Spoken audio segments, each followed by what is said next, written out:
පෘථිවියේ ජීවත් වෙන මිනිසෙකුගේ පරම ආයුෂ අවුරුදු 120කටත් වඩා අඩුයි. අපි සාර්ථක ලෙස පෘථිවියෙන් පිටගමන් කරලා තියෙන වැඩිම දුර ප්‍රමාණය කිලෝමීටර් 3,84,400ක් තරම් පොඩි ප්‍රමාණයක්.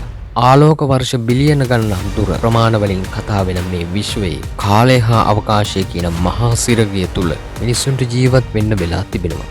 මේ සිරගය යන්තම් මිදින්නට ගන්නා උත්සාහයක් තමයි සිසිර නින්ද නැතිනම් හිමායන සංකල්පය කියලා කියන්නේ. මොකද්ද මේ හිමායනය කියලා කියන්නේ? ඒක දිග කතාවක්. මිනිසාගේ කුතුහලය ලේසියෙන් නිවන්නට පුළුවන් පිපාසයක් නෙමෙයි. හිතාගන්නටවත් බැරි තරම් විශාල විශ්වයේ රහස් සොයාගෙන යන්න මිනිස්සු උනන්දු වුණාට කාලය හා අවකාශ තරණයේ අතිශය සීමාකාරී මායිම්වල මිනිස්සු අන්ත අසරණ වෙනවා. අපිට ආසන්නතම ග්‍රහ වස්තුව චන්ද්‍රයා වෙතට යන්නත් අපිට සාමාන්‍යයෙන් දින 3ක්වත් යනවා. පාකර් සෝලර් ප්‍රෝබ් වගේ නියමුවන් රහිත යානයක් නම් පැයට කිලෝමීටර් 5,86,000ක් වේගයෙන් යාවි. ඒත් ඒක අපිට ලොකු වගයක් වුණාට අපිට ගවේෂණය කරන්න තිබෙන අභ්‍යවකාශ සීමාව තුළ එයත් ප්‍රමාණවත් නොවේවි. කාලය හා අවකාශයේ සීමාවන් විදින්න විද්වතුන් දැඩිව උත්සාහ කරනවා. අපි අවකාශයේ කොච්චර ඉක්මනින් ආවරණය කළාද යන්න කාලය මත රඳා පවතිනවා. කාලය පාලනය කරන්නට සංකල්පයක් පවා ගොඩනගන්නට අපහසු අවධියක මිනිසා සිටින නිසා පාලනයක් නැතුව ගලාගෙන යන කාලය ඔස්සේ වැඩිදුරක් යමින් දිවිරෙක ගැනීමට ක්‍රමයක් අත්හදා බැලීමට මිනිසා උත්සාහ කරනවා. හිමායනය කියන්නේ ඇත්තටම ඔබව කල්තබා ගැනීමේ ක්‍රමයක්. එහෙම නැත්නම් අපහසු කාල සීමාවන් මගහැර සිටීමේ ක්‍රමයක්. හිතන්න ඔබ අවුරුදු 20කදී දිගු නින්දකට වැටෙනවා.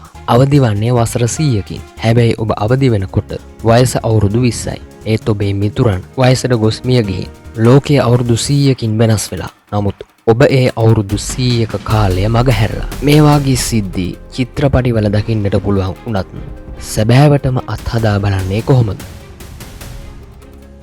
1800 ගණන් වල ඉඳලාම විද්වතුන් විවිධ මතවාද ඔස්සේ සිසිර නින්දෙන් නැතිනම් හිමායනයෙන් කාලය තරණය කරන්නට ක්‍රමයක් හෙව්වා. හිමායනය නැතිනම් හයිබර්නේෂන් සංසිද්ධිය ස්වභාව ධර්මයේ තුල අපිට පැහැදිලිව දකින්නට පුළුවන්.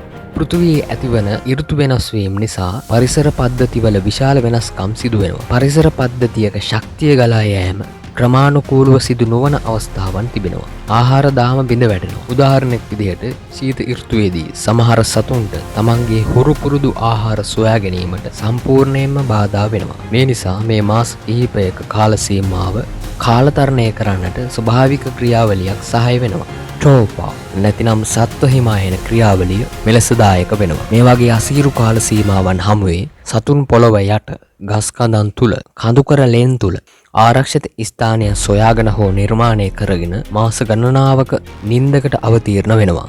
මේ කාලය තුල ඔවුන් ආහාර හෝ ජලය බාහිරින් ලබා ගන්නේ නැහැ. ඊතාසලු චලනයන් හැරෙන්නට හුස්ම ගැනීමේ ක්‍රියාවලිය පමණක් බාහිරින් නිරීක්ෂණය කරන්න පුළුවන්. බොහෝ විට බොහෝ සතුන් සෙල්සියස් අංශක ඍණ 3ක පමණ උෂ්ණත්වයකදී මේ හැසිරීම පෙන්වනවා. නමුත් සමහර සතුන් උෂ්ණාධික පරිසරවලත් මේ හිමායන ක්‍රියාවලිය පෙන්වනවා.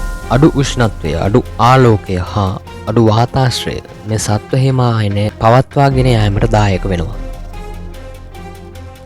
මේ දීර්ඝ නින්දේදී සතුන් ශරීරයේ බොහෝසේ හකුලාගෙන සිටිනවා. මේ නිසාම ශ්වසන ක්‍රියාවලියේදී ශරීරයෙන් ජලය අනවශ්‍ය විදිහට පිටවෙන ප්‍රමාණය අඩු වෙනවා. වගේම ආශ්වාසයෙන් ශරීරයට අවශ්‍ය කරන තෙතමනය සුළු වශයෙන් ලැබෙනවා. මේ නින්දේදී සත්වයාගේ හෘද ස්පන්දනය සාමාන්‍ය ප්‍රමාණයෙන් 1/3 දක්වා පහළ යනවා. හුස්ම ගැනීම අවම මට්ටමකට පත්වී විනාඩි 10ත් 20ත් අතර කාලයකදී එක් හුස්මක් ගැනීම දක්වා හුස්ම ගැනීමේ ක්‍රියාවලිය අඩු වෙනවා. බහිස්රාවය සම්පූර්ණයෙන්ම නතර වී නයිට්‍රජනීය අපද්‍රව්‍ය ඇමයිනෝ අම්ල බවට බිඳහෙලා ශරීරයට අවශෝෂණයෙන් ප්‍රෝටීන නිෂ්පාදනය සඳහා යොදා ගන්නවා. ශරීරයේ පරිවෘත්තිය අතිශයින් පහළ වැටෙන නිසා ශරීරයේ මේද ප්‍රමාණය හිමායන කාල සීමාවට ප්‍රමාණවත්. මේ කාලයේදී සත්වයෙකුගේ මොළය අපිට ස්කෑන් කරලා බලන්න පුළුවන් නම් අපිට ෆ්ලැට් ලයින් එකක් විදිහට තමයි බලා ගන්න පුළුවන්. මේ සත්ව හිමායන ක්‍රියාවලිය ද්‍රවාසන්න ප්‍රදේශවලත් කාන්තාර ප්‍රදේශවලත් සිවනාන්තර ප්‍රදේශවල කෘමීන්ගේ, පක්ෂීන්ගේ, උභයජීවීන්ගේ, ක්ෂීරපායන්ගේ අපිට දකින්නට පුළුවන්. මේ විශේෂ ක්‍රියාවලිය පාලනය කරන්නට විශේෂණය වූ ඥාන මේ සතුන් තුළ තිබෙනවා. ස්වභාවික සතුන් තුළ සිදුවන මේ සත්ව හිමායන ක්‍රියාවලිය කෘතියම වැඩි දියුණු කරලා මිනිසුන් සඳහා යොදා ගන්න පුළුවන් නම් එය නූතන විද්‍යාවෙන් ලබන ඉහළතම ජයග්‍රහණයක් වෙනවා. The American Naturalist Theories of Hibernation පරිච්ඡේදයේ විවිධ විද්වතුන් හිමායන ක්‍රියාවලියට තම තමන් විසින් ඉදිරිපත් කරන ලද මතවාදවල එකතුවක් ඇන්ඩ්‍රු ටී රැස්මොසන් විසින් සටහන් කර තිබෙනවා. මේ විද්වතුන්ගේ මතවලට අනුව මේ සිසිර නින්ද ආරම්භ වීමට ඉතා අඩු උෂ්ණත්වයක් හා සුදුසු අනුපාතයන්ගේ මිශ්‍ර වුණු ඔක්සිජන් හා කාබන් ඩයොක්සයිඩ් මිශ්‍රණයක් ශරීරගත විය යුතුයි. මේ තත්ත්ව යටතේදී මොළයේ තාපයට සංවේදී කලාප උත්තේජනය වී පරිවෘත්තීය වේගය බාල කරන්නට පටන් ගන්නවා. ශරීරයේ පර්යන්තයේ සිට මධ්‍යයට රුධිරය එකතු වෙනවා. හෘදය ප්‍රසාරණය වී ස්පන්දන වේගය අඩු වෙනවා. ශ්වසන වේගය අඩු වෙනවා. තාප නිෂ්පාදනය අඩු වෙනවා. ශරීරයේ එක් ආකාරයක හිරිවැටීමකට වගේ දෙයකට ලක් වෙනවා. ආතර් සී ක්ලාක් මහතාද හිමායනය පිළිබඳව සංකල්ප ගොඩක් පළ කරපු පුද්ගලෙක්. සමහර විද්වතුන්ගේ මතවලට අනුව කෙනෙකුට කරන මෝහන යෝජනා මගින්ද සිසිර නින්ද ලබා ගැනීමට පුළුවන්. කොතරම් මතවාද හා අදහස් හා යෝජනා ඉදිරිපත් කළත් නූතන විද්‍යාඥයින්ට හිමායනය මිනිසුන් සඳහා ප්‍රායෝගිකව අත්හදා බලා සාර්ථක ප්‍රතිඵල ලබා ගැනීමට නොහැකි වී තිබෙනවා. මේ නිසා කාලය හා අවකාශය නම් සිරගෙදරින් එළියට බහින්නට අපිට තව කල් යාවි. ඒත් මේ හිරගෙදරින් එළියට පය තියපු මිනිස්සු ලෝකේ ජීවත් වෙනවා. නූතන විද්‍යාවට තේරුම් ගන්න බැරි හාස්කම් ගොඩක් පුරාණ පෙරදිග විද්‍යාවන් වලින් එළියට එනවා. හිමාලය ආශ්‍රිත ප්‍රදේශවල ජීවත් වෙන යෝගීවරුන් මේ හාස්කම් සඳහා ගොඩක් ප්‍රසිද්ධයි. වසර 100 ගණනාවක සිට දහස් ගණනාවක් දක්වා ජීවත් වන යෝගීන් ගැන කතා පුවත් පෙතර යනවා. නවීන විද්‍යාව අත්දරාගෙන සිටින අපට මේ වගේ තොරතුරු විහිළුවක් වුණත් ලෝකයේ පිළිගන්නට අමාරු ඒත් සැඟවුණු මහා විද්‍යාවන් ඕනෑ තරම් තිබෙනවා. හුස්ම නැතිව ජීවත් වෙන්න බැහැ වගේම හුස්මට සම්බන්ධ ශරීරයේ නොපෙනෙන ශක්තියක් නැතිවත් අපිට ජීවත් වෙන්න බැහැ.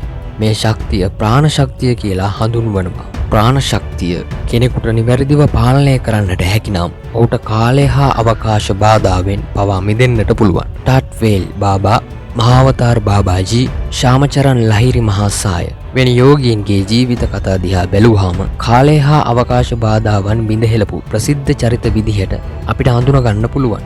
අධිමානසික හැකියාවන්ගෙන් ශරීරයේ පාලනය අතර ගන්නා යෝගීන්ට වසර ගණනාවක් ආලෝකයත් වාතයත් නොලැබෙන පොළොව යට හා කඳු මැද්දේ පිහිටා තිබෙන ගුහාවල භාවනා යෝගීව සිටීමට පුළුවන්. සමහර ඉහළ සමාධි අවස්ථාවල ශ්වසනය සම්පූර්ණයෙන්ම නවතින අතර ස්ථාවර කළ ප්‍රාණ ශක්තිය මගින් ශරීරය පවත්වාගෙන යනවා. මේ ගැඹුරු සමාධි මට්ටම් වල යෝගීන්ගේ කාලය ගැලීම නවතින නිසා මේ තාක්ෂණයන් සිසිර නින්දකට සමාන කරන්නත් පුළුවන්. මේ කාලයන් වලදී දි รา යන ශරීරය නිර්මාණ කායහස් නැමැති ආධ්‍යාත්මික ක්‍රියාවලිය හරහා නැවත ප්‍රතිසංස්කරණය කරන්නත් පුළුවන්. කෙසේ හෝ මේ ගෙවෙන කාලය ඔස්සේ යන අපිට බටහිර විද්‍යාවේ සොයා ගැනීමකින් හෝ පෙරදිග විද්‍යාවන්ගේ එළිදරව් වූ රහසකින් අනාගතයේදී මේ කාලය හා අවකාශය කියන සිරගෙදරින් නිදහස් වෙන්නට මගක් ලැබේවි.